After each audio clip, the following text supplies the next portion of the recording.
So today is April Fool's Day, right? And for me, I have a sort of love-hate relationship with April Fool's Day. I think it's a load of nonsense personally. I don't want to be a bearer of bad news, but I find it tomfoolery is the word I would describe it as, tomfoolery. However, there's a time and place for everything. And you know what? I may even be speaking like this in particular because even my laptop was trying to play tricks on me today, of all days. And then I have this particular device, right? And I use this to connect all of my sort of cables together. So I'm able to share my screen and to just document the process and use all of my screens in order to produce the content as well and to make sure everything's connected. And this one just died on me, man. It just died on me. But that's why I talk about the importance of being able to preempt. And I bought myself one months ago just so I'm aware and ready to go. So, like I said, when it comes down to building your brand or producing content or running a business, you always need to be naturally prepared for anything going wrong, right? And when it does, then you need to preempt that and you need to have something in place, right? And when you're able to do that, then everything will fall in your hands and you're able to incorporate and utilize in the best way possible. Because, like, we can't control everything, right? So I say forget about the things you can't control and start to control the things you can control. And for me, I said to myself that I'm going to control the fact that I'm able to get this particular item that I need for when this other one dies on me. So I'm more prepared than anything. But you know what? For this particular video, for the sake of April Fool's Day, I'm going to talk about the things I would tell you to do if I didn't care for your brand. If I didn't care for your brand, then this is the things I would advise, right? And by all means, if you are watching this video before I even start to share this information, it is a joke. It is April Fool's. Don't be watching the content and then start commenting now and then saying that I'm providing rubbish advice or that sort of stuff. And I have to do it now because I know that it's going to be clipped. Someone's going to come and send it across and they say that I am not a professional. I'm not the person that I claimed that I was, right? So that's something I'll put out there in the beginning. And in the meantime, I'll let the clippers do what the clippers need to do. And if it ends up going viral because I said something mad, then so be it. But anyway, before I even get started, make sure you like, comment, and subscribe. We are on day 91. We have completed over 90 days of me uploading one long form video on YouTube for 1,000 days.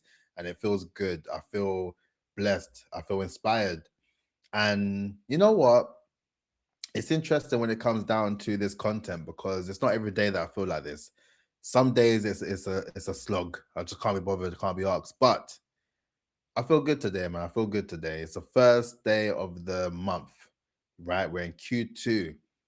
And then I have another video explaining my process of how Q1 was for me and my plans are for Q2. So if you're interested, make sure you subscribe and click on that notification bell and all that good stuff so you can see the video when it uploads tomorrow, right?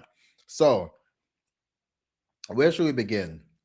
So you reach out to me, right? So you book a P.H.A.S.E.S Brand Authority Clarity call in the description box down below and you apply. And I'm just like, yes, let's have a conversation, let's chat, let's converse. And you're just like, oh, Tariq, I've been having issues with my brand. Tell me how I can fix it. So this is what I will tell you to do. This is the bad advice I would tell you to do. And let's see if you actually decide to do it. So, firstly, from a positioning standpoint, right, I will tell you to not have an ICP. Don't have an ICP. ICP, your ideal client persona. That is what it's called. I would tell you, I don't know what that means, but don't have it. Don't have an ICP. And the reason why I'll say don't have an ICP is because your product or your service is so amazing that everyone would want it. Because let's face it, you're in a position where you have a product and an item that everyone would want. This person, let's say lovely, Janet, 53 years old, she'll want it, she'll love it, she'll indulge in that product or service. And then we have a younger 23-year-old Thomas. They would really enjoy that product as well. They'll love it. Don't have an ICP, because if you have an ICP, it defeats the point, because you're not able to. Why would you want to have it targeted? You wouldn't want to have it targeted. It doesn't make sense to have a product or service targeted to a particular set of people who you know are well inclined in being able to buy that thing, because now you have to spend all that time figuring out what are their motivations, their pain points. Like, you're going to then be able to understand what it is that actually aligns with what you're able to sell. That's long. I wouldn't recommend it. Don't do it. That is some horrible advice I would give to someone, to say to just sell to everyone. Because we know that if you're trying to sell to everyone, you sell to no one. So if you decide you're going to be there targeting everyone, by all means do it. You got this bad information from me for this video. Now, I would say for the hook, right? Because we're going to go through my framework as I go through these bad advice pieces I'm going to give you. I would say for your hook, don't have anything in particular that you stand on that is something you're particularly passionate about, that you can voice your opinion. You don't want to do that, because you may ruffle a couple feathers, you may make people feel a bit awkward. You don't want that. You may necessarily have people thinking that you're a bit too much, and you don't want to be deemed as too much. That is, I would not recommend, because if you are deemed as too much, then that only implies that not many people are going to like you. And you don't want to be in a position where you're running a business and no one likes you, because if no one likes you, no one's going to buy from you. So I would say don't have a hook. Don't have a particular thing that you sort of talk about often, that you can always bring it back to and reinforce. And don't reinforce things. No one likes repetition. And I would say also, because I have a tendency of doing it as well, but I may stop. I talk a lot about the personal branding deadline, the 30th of November, 2027, right? But ultimately, there's no need to do that. I'm just talking about a random date far in the upcoming year that doesn't play a part in anything. So I wouldn't recommend having a hook or a particular sort of signature narrative that you align with, that aligns with your offering and your story and your methodology of how you do things. I would not recommend that one at all, right? And then as far as amplification goes, don't be posting everywhere, right? Post on one platform. Post on one platform that doesn't align with your ICP. That'll be even better. If you are running a B2B service, use Snapchat. Use Snapchat and don't post on there. Just post maybe once a month. You are guaranteed to get results if you do that. Amplification is something that is it's a bit overrated. It's a bit overrated. Why? What's the point? You're spreading yourself too thin if you decide you're going to be posting all of that content. And you're going to be posting all that content, and for what? No one's going to see it. No one's going to see it. And if they see it, then they may not even react to it. So then you spend all that time distributing your content across all these platforms, across your YouTube, across your LinkedIn, across your Substack. And then you figured out a way to amplify it across your TikTok, your YouTube Shorts, your Reels. And then you're able to distribute and amplify it across your newsletter based on the same content. That's too long. Don't do it. That's long. I would not recommend in the slightest. Don't do that. Don't do that. And then strategic partnerships. Who needs them? Who needs them? I would say don't bother with the strategic partnerships. You are well versed and established in your own right to now be able to be looking for other people's sort of advice and assistance and know-how. It doesn't make sense. You have the gift of the gab, you have the intelligence already, you have the expertise, you have everything going for you. So I don't believe that you should really be thinking to collaborate with anyone. What's the point? There's no point. And as far as partnerships go from a PR perspective, it's a waste of time. You don't want to be there aligning yourself with people that you don't even know. Like, no, forget about that. Forget about that. And then engagement, right? Don't be replying to comments. Don't reply.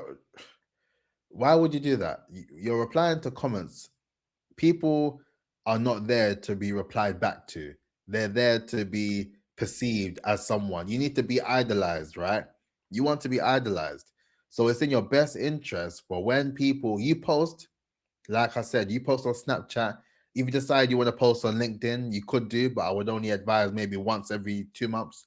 But once you've done that, if you have someone that comments something and they say that was actually interesting, do not respond. And I'll explain. You responding to said person is going to lower the way that you are perceived, right? You need to have a mystique about you. You need to be someone that is deemed as too busy and far too knowledgeable to be there even replying to someone like that. You are there to play your position as a key person of influence and the obvious choice. So it's in your best interest to ensure that when you have people commenting, leave it. Don't touch it because you need people to see that people are commenting and you're too cool to comment back. You ain't got time for that. You got other things to deal with. And if you're looking to establish the brand that I really need you to mess up badly on, do not do it at all, right? And then lastly, I would say from a sustainability approach, I would say, you know what? Do the most. Do the most. You see me, I'm posting every single day on YouTube, so you can do it as well, matter of fact. You do that and then, yeah, burn out. Burn out and get to the point where you can no longer do it. And then because of that, you're not deemed as someone that can be found again because you're too busy. Focus on the business. Why are you doing this content? Right? Ideally, we don't want you to be having a frequent minimum standard level because if you do that, then it means that people are going to see you more. And do you really want that at this stage, or do you want to focus on all the things that you feel have will shift the needle when it actually doesn't? Because I feel like you should do that. Yeah. I say do that. So I hope this video helped. And if it didn't help, then I suppose that's the problem. And all in all, you know, what can I say? You take the advice and you go with it. But I would say that if this advice isn't something that you particularly like or enjoy, then make sure you tune in tomorrow so I can give you some proper actionable proper advice. But in the meantime, happy April Fools if that's what they say, and I will catch you tomorrow. Right? Look after yourself. Peace out. Look after.